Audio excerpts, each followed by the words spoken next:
مجھے شادی کے نام سے ڈر لگتا تھا، کیونکہ شادی کے نام پر جو کھلواڑ لڑکیوں کے ساتھ کیا جاتا تھا وہ مجھے ڈراتا تھا۔ ہاں، یہی وجہ تھی کہ میں شادی نہیں کرنا چاہتی تھی، لیکن میرے بہت انکار کرنے پر بھی میری شادی کر دی گئی تھی۔ میں اپنے کمرے میں بیٹھی بے تحاشا رو رہی تھی، حالانکہ آج میری شادی کی پہلی رات تھی، اور اس رات ہر لڑکی بہت ارمان اور خواب سجا کر اپنے شوہر کے گھر آتی ہے، نئی زندگی میں اپنی نئی خوشیوں کے انتظار میں رہتی ہے۔ لیکن میں بے حد پریشان تھی۔ میں اس قدر پریشانی کا شکار تھی کہ شوہر کے آنے کا سوچ کر ہی میرا دل بری طرح سے کانپ رہا تھا۔ میرا جی چاہا کہ میں کہیں جا کر چھپ جاؤں جہاں میرا شوہر مجھے دیکھ نہ سکے۔ کاش کہ یہ سب کچھ میری آنکھوں سے غائب ہو جائے۔ وقت کسی بے لگام گھوڑے کی طرح بھاگ رہا تھا۔ بدحواسی کی وجہ سے میرے ہاتھ پاؤں ٹھنڈے ہو چکے تھے۔ ڈر کے مارے مجھے اپنا دم گھٹتا ہوا محسوس ہو رہا تھا کہ تبھی کمرے کا دروازہ کھلا اور میرا شوہر ایان کمرے میں آیا۔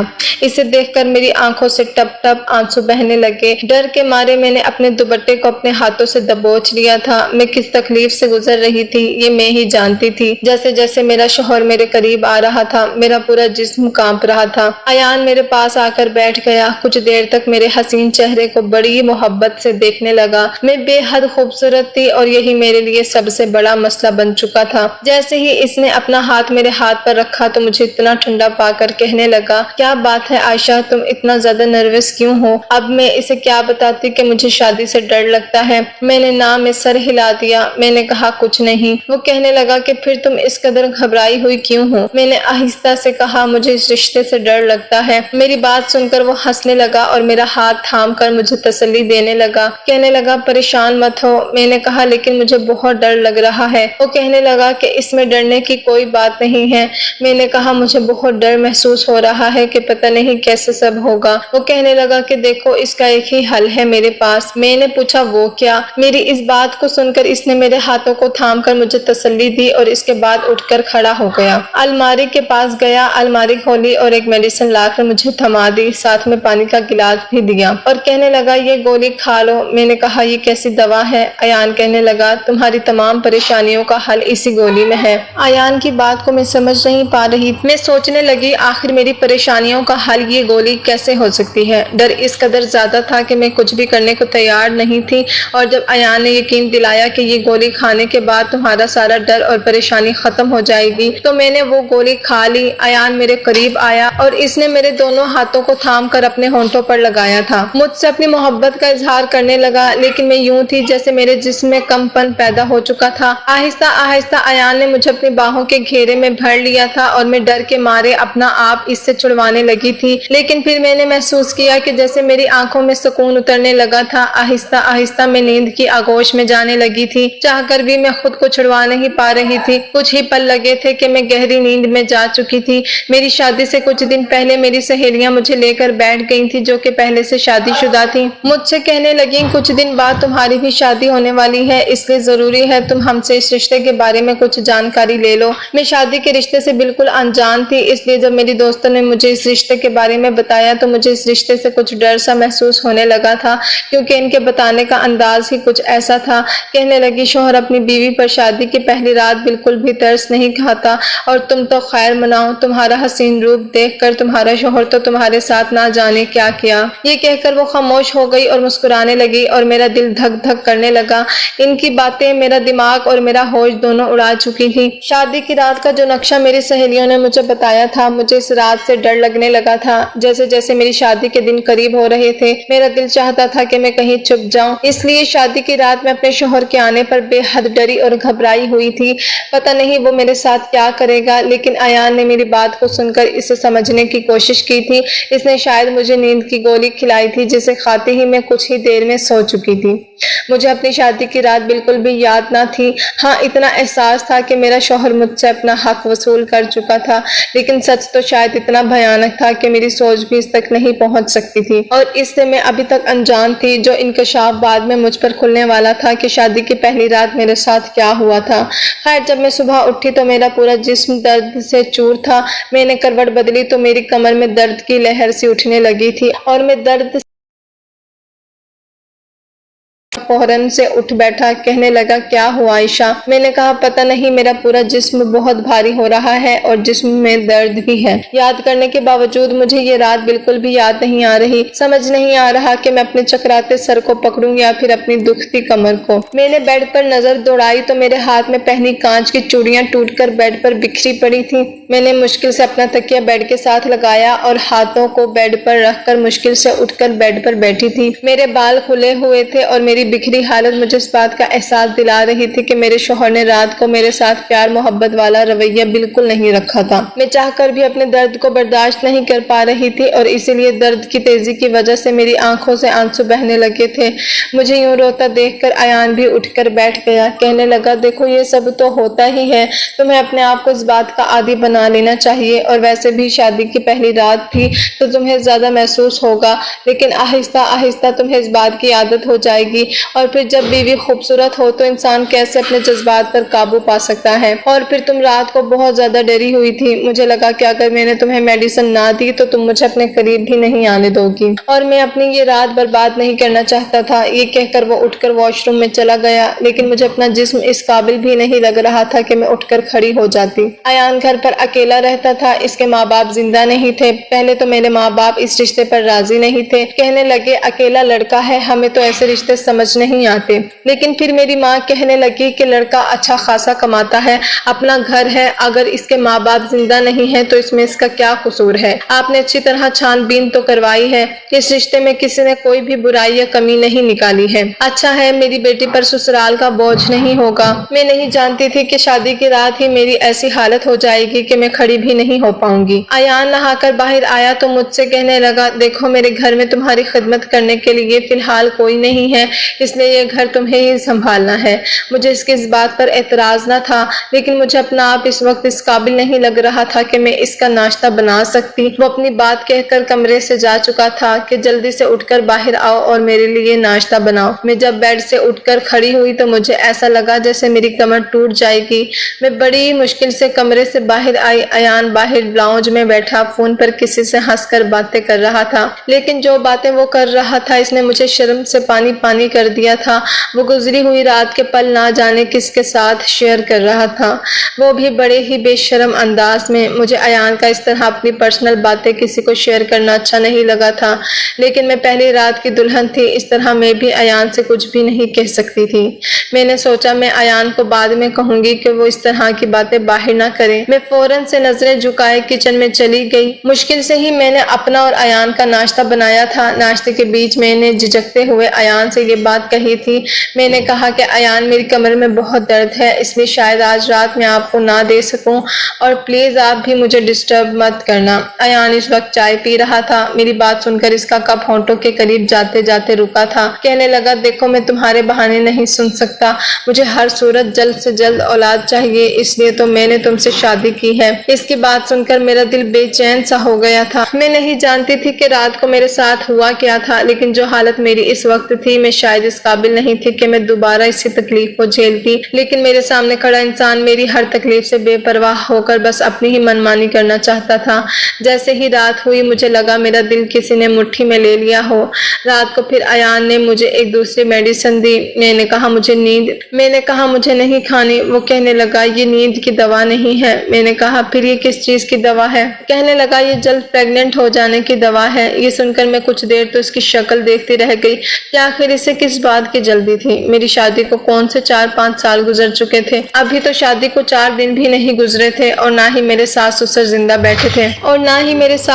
زندہ بیٹھے تھے جنہیں پوتا اور پوتی کو گود میں کھلانے کی جلدی تھی۔ آخر وہ مجھے اتنی جلدی پریگننٹ ہونے کی دوا کیوں دے رہا تھا؟ میں نے کہا ایان اتنی بھی جلدی کیا ہے، ابھی تو ہماری شادی کو کچھ ہی دن گزرے ہیں، ہم آرام سے 2-4 سال بعد بچہ پلان کریں گے، ابھی تو خود ہی ہماری موج مستی کے دن ہیں۔ وہ کہنے لگا میں کچھ نہیں جانتا، شاید تمہیں اندازہ نہیں ہے مجھے کتنی جلدی ہے بچے کی، مجھے بچے بہت پسند ہیں، شادی سے زیادہ مجھے بچوں کی خواہش تھی، اور اس لیے میں نے تم سے شادی کی تھی کہ میری جلد از جلد شادی ہو اور میرے گھر میں ننھے منھے سے بچوں کی کلکاریاں گونجیں۔ میں نہیں چاہتا کہ وقت برباد ہو، کیا 1 سال تک میں یہ دیکھتا رہوں کہ تمہیں اولاد ہوتی ہے کہ نہیں، اور پھر تمہیں اس کے بعد دوا کھلاؤں؟ یہ کہہ کر اس نے وہ میڈیسن میرے منہ میں ڈال دی اور پانی کا گلاس میرے ہاتھ میں تھما دیا۔